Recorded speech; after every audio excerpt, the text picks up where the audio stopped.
1, 2, 3. Hey now! Oh, Metal Mike coming at you. Took him out.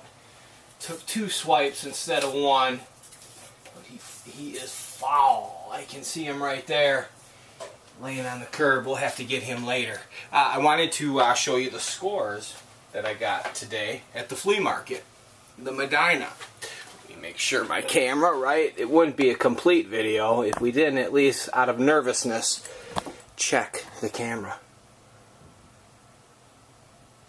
Let me see if I'm going to get called out, though. I might get called on the nap time watch. So I went to the flea market this morning, the Medina.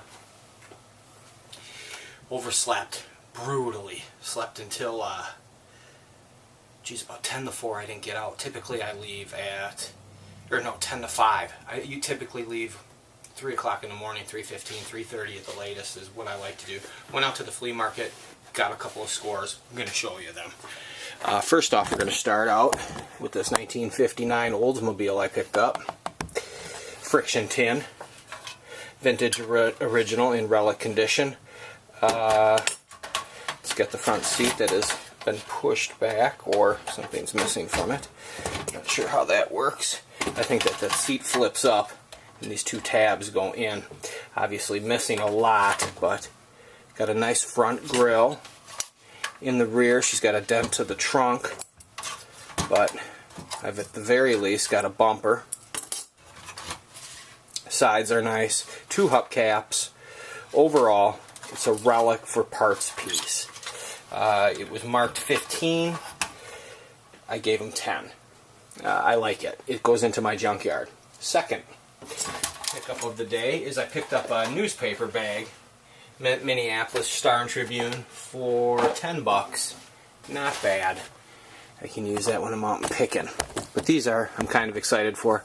The guy had a stack of them, and they are original Airforce for demo identification of planes, vintage, stamped on the rear.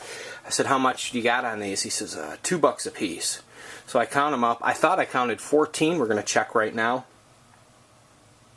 which would have came, I think, to $28, if I remember correctly anyway, and I offered them 20.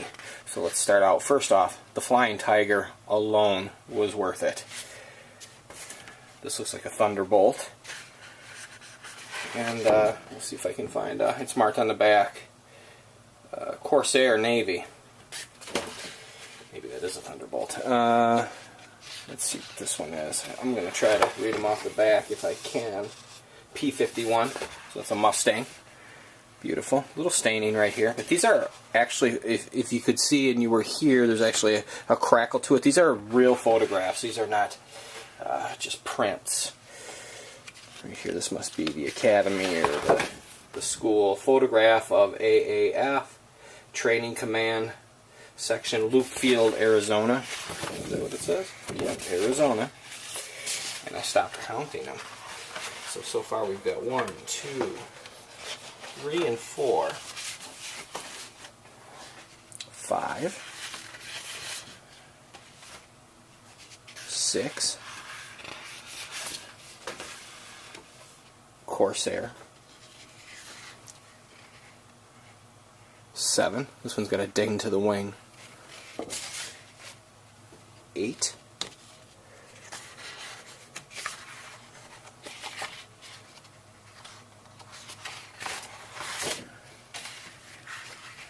9.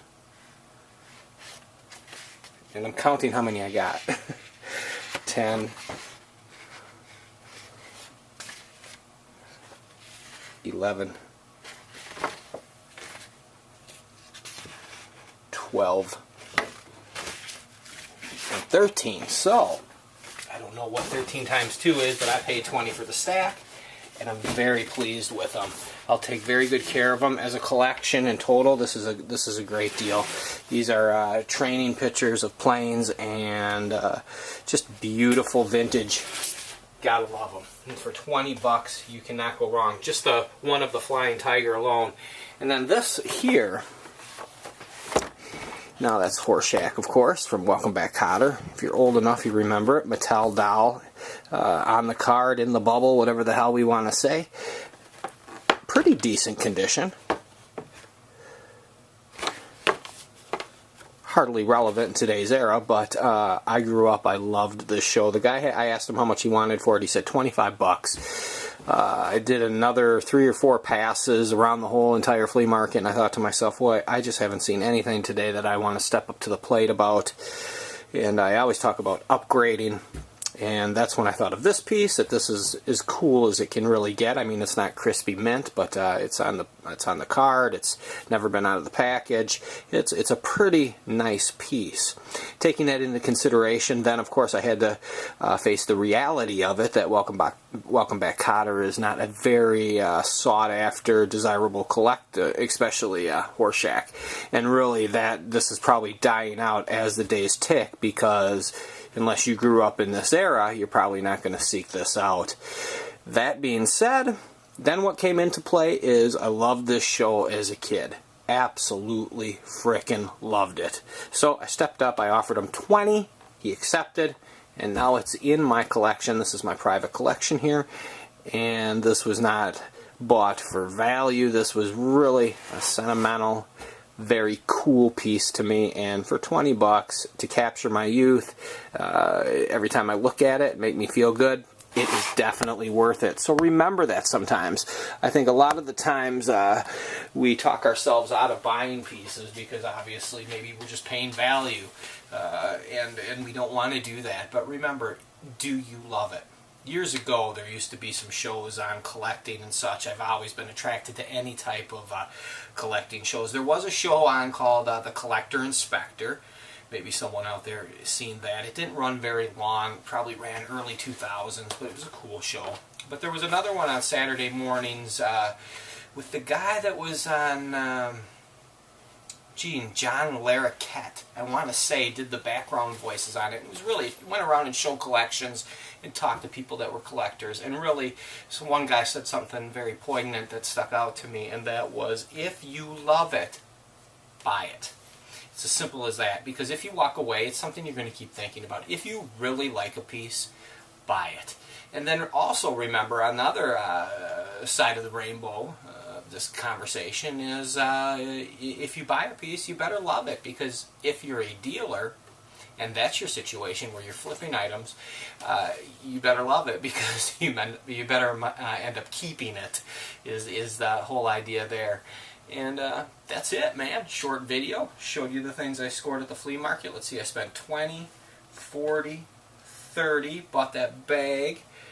So 20, 40, 20, 40, 50, spent 60 bucks, and I'm a happy camper.